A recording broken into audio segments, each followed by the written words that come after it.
A very good morning, all of you. Um, Actually, I'm continuing R&DC classes, but next week you will be having examinations for second semester. That's why I already discussed this topic, but again, um, I discuss in brief way and I cover once again the total syllabus in brief way for NCSE subject. Okay, already some topics were clearly discussed using PowerPoint presentation, but particularly some topics I discussed only through online class, but you did not have any record video facility. That's why I am doing one video regarding the topics which were not covered in video case. So these videos will help you for examination point of view to recollect the things what we discussed in classroom. Mm. Uh, Now in fourth unit, in this class, I discuss about geothermal energy in brief way. I cover all topics in brief way regarding geothermal energy. Mainly in geothermal energy case, examination point of view, you have to be remembered three things. One is what are the sources of geothermal energy, and um, what are the different plants we are using in geothermal energy for developing amount of power. Mhm. So what are the types of geothermal plants? So we'll discuss that one, and next one is advantages and disadvantages of geothermal energy, the applications of geothermal energy, like that will be discussed in this class in brief way. So geothermal energy means geo means earth, thermal already you know that thermal is heat. So the heat energy which is available in earth is called as geothermal energy. So huge amount of energy is available in earth. So if you utilize that energy in proper way, definitely the amount of fossil fuels can be saved in nature. Mm. So we have to utilize this non-conventional sources in effective manner. Then only the future generations will be having sufficient amount of fossil fuels um, uh, in case of power generation. So same thing I discussed in the first slide. Geo, what is thermal, what is energy, and uh, so I discuss about here magma. Magma means at the center point area. So the area which is close to magma is having too much amount of temperature, where we have a huge amount of volcanoes, geysers, hot springs, like that. So when we utilize that heat energy properly from that particular places, um, definitely we can generate sufficient amount of electricity for society or for required applications. So same thing I discussed in this slide. Please be concentrate. So please see this diagram. So this is where is magma, and where are the hot sources are available, or high temperature sources are available. I have given in this diagram. So when you pick up that heat energy from particular areas to the earth surface, definitely heat amount of electricity or power generation can be taken place. So there are so many reservoirs are available, or sources are available in earth surface. We'll discuss those sources now. Particularly, first source, what are the geothermal sources means, examination point of view, this is important. Geothermal sources are mainly four types. First one is hydrothermal source. In hydrothermal source, we have two types of sources. One is vapor dominated so reservoirs, and second one is liquid dominated reservoirs. In abbreviation wise, we call it as VDR and LDR. VDR means vapor dominated reservoirs, LDR means liquid dominated reservoirs. So vapor dominated reservoir means we have to identify the place where vapor or steam is available in ground. When we identify that place, generally the temperature is very high. I mentioned on this approximately 200 to 250 degrees Celsius temperature is available, and particularly that steam places. So when we identify that place, if you um, pick that steam to the earth surface, so easily we can move to that steam to the turbine, so where power is generated. But along with that steam, some materials also will be coming out to the earth's surface. Those materials will cause for corrosion and erosion problems. That's why before going to enter into the turbine, we have to remove that corrosion or erosion materials. So only clean steam we have to be sent to the turbine. Then only the parts will be in a safe position. Long life will be coming. Otherwise, parts damage may take place. So before going to enter into the turbine, we have to remove the unnecessary materials from steam. Mm? So that is a vapor dominated reservoir. So here the position or place where steam is available in the ground is important. We have to identify that position from where we have to pick that steam for generating power through turbine. Next one is liquid dominated reservoirs. Here, the place where high temperature water is available, you have to be identified in the ground. So this is also very high temperature, approximately 160 to 200 degrees Celsius is available. So when high temperature water is available, you have to bring that water to the earth's surface. So directly we cannot utilize for turbine. So when this is at high temperature, so when we pick that steam, water, first of all it goes to one separator.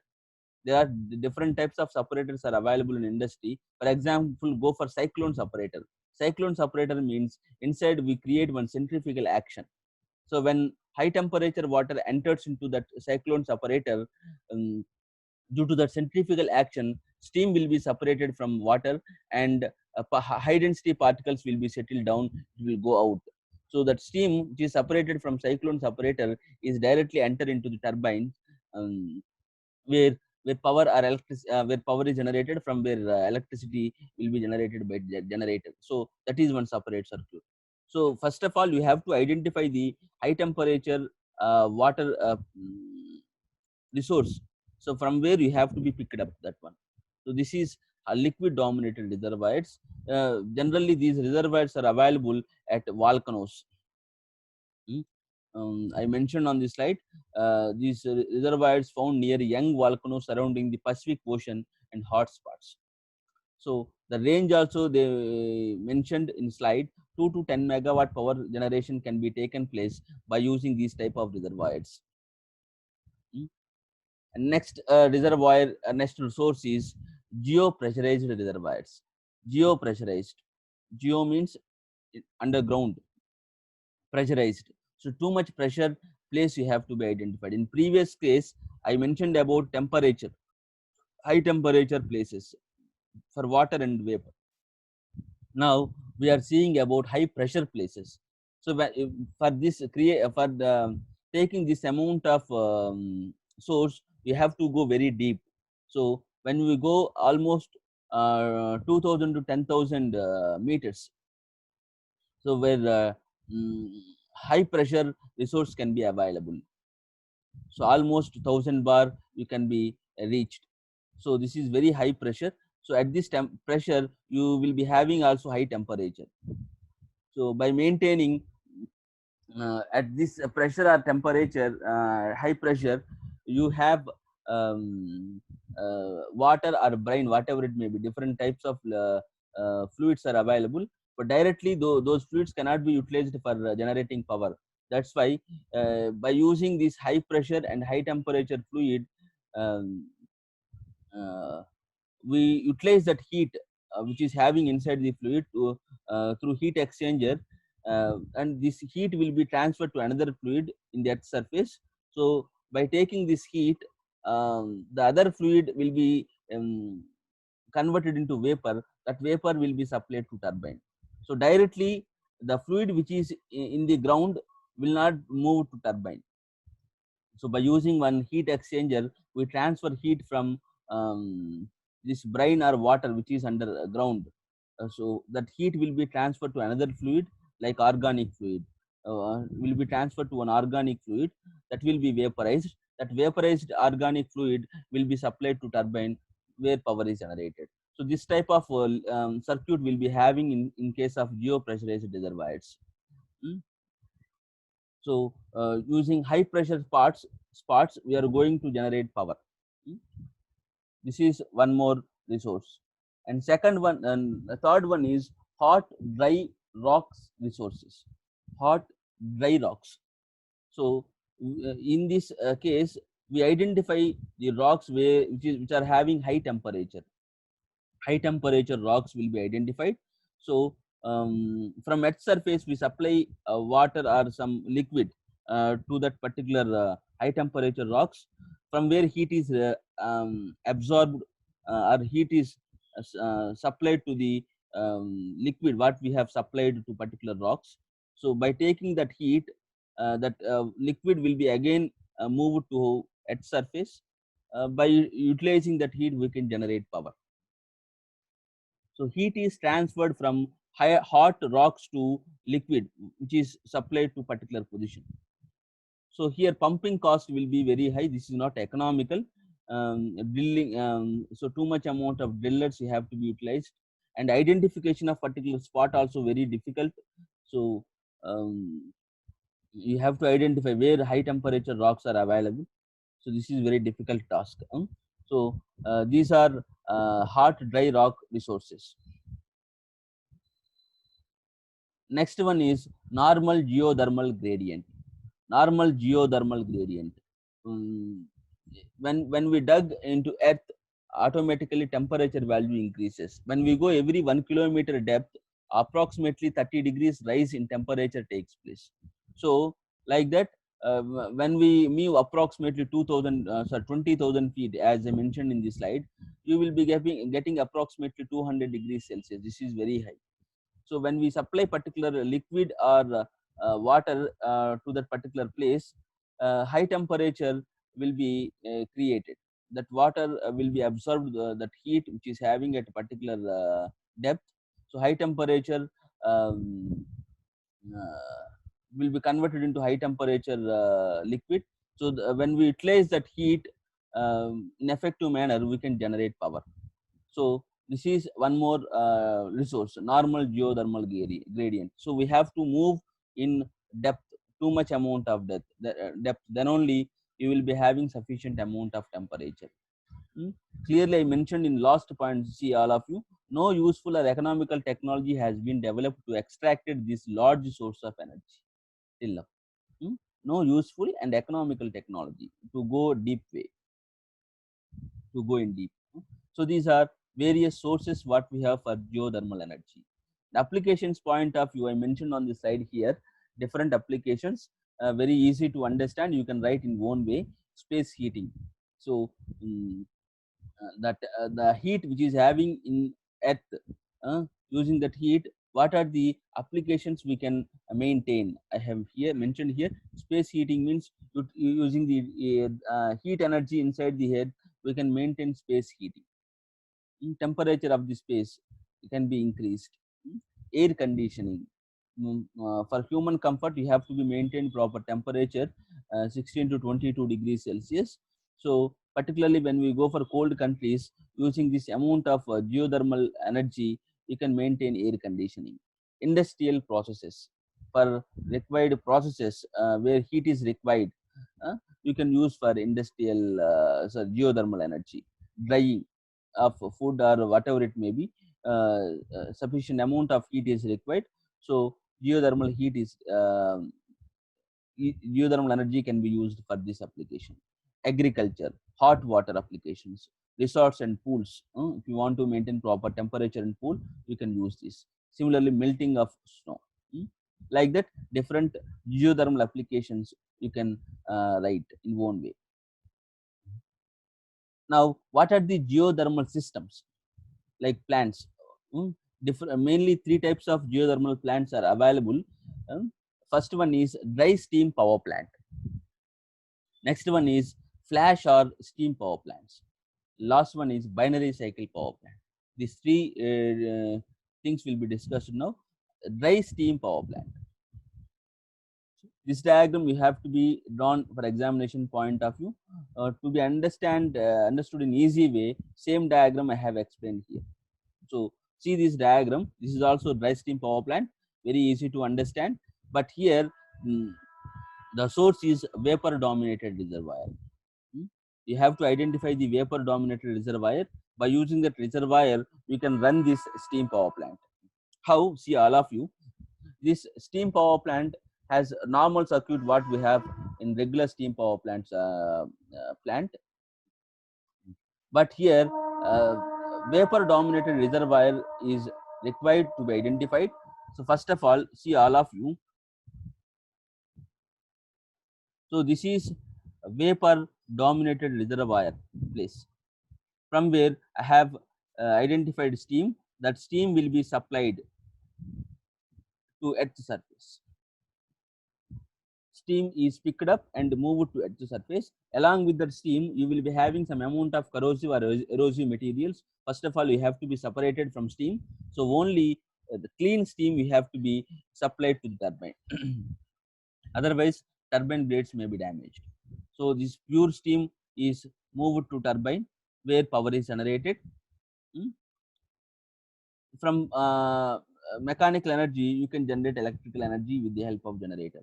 After turbine, the exhaust steam which is coming from turbine is moved to condenser where the condensation takes place. After condensation, the condensate which is available will be moved to hot well, from where again it will be recirculated or re-injected to the ground with the help of proper equipment. So very simple to understand. Steam is coming out from particular source and moved to turbine where power is generated. After that, the exhaust steam which is coming from turbine is condensed. The condensate will be again recirculated to the ground. మనం మళ్ళీ లోపలి పంపించేస్తాం దాన్ని particular equipment ద్వారా. So this is dry steam power plant. So here I have used one heat exchanger, so called condenser, from which heat is rejected. Here heat is rejected to water or air that will be supplied to cooling tower. So this is a dry steam power plant. And next one is flash steam power plant. It is also called as liquid domain system. Here the reservoir is liquid dominated reservoir. From liquid dominated reservoir, this type of power plants run. Previous one was operated by dry steam vapor dominated reservoir or dry steam dominated reservoirs. See all of you, liquid dominated reservoir. For examination case, this diagram is required. Same plant in another in easy way to be explained, I have prepared here. So two colors, different colors, easily to understand. First of all, this is place where liquid dominated reservoir, from which liquid is taken and moved to earth surface. Liquid is picked up and moved to earth surface. So here we have used one separator. With the help of separator, liquid and steam can be separated. Just now I told you example cyclone separator. Not only cyclone, you can use one baffle. Different types of separators are available in industry. So let's suppose one cyclone separator. With the help of that, steam is separated and hot water is separated. That hot water which is separated can be used for different applications, for space heating or air conditioning applications like that. The steam which is separated from separator is moved in this direction and reach turbine where power is generated. After that, the exhaust steam will move to condenser and condensation takes place. The condensate is again mixed with hot water which is coming from cyclone separator. Can be used for different applications. Otherwise, if particular application is not there, you can directly resend re-injected to the ground with the help of proper equipment. So this is flash steam power plant. This plant is operated by liquid dominated reservoirs. Next one is binary cycle power plant. Binary cycle. So this plant is operated by geopressurized reservoirs. Geopressurized reservoirs. So I already told you, you have geopressurized reservoir means you have to see source or place where high pressure is available. In particular place, some liquids or brine solutions are available at high temperature, but these solutions are directly cannot be utilized for power generation in turbine. That's why that heat will be that heat inside that liquid is transferred to another liquid like organic liquid. I already mentioned in resources. So with the help of that heat, organic liquid easily evaporates. uh, that evaporated organic fluid is moved to turbine where power is generated. See all of you this circuit, how does it work, I can explain.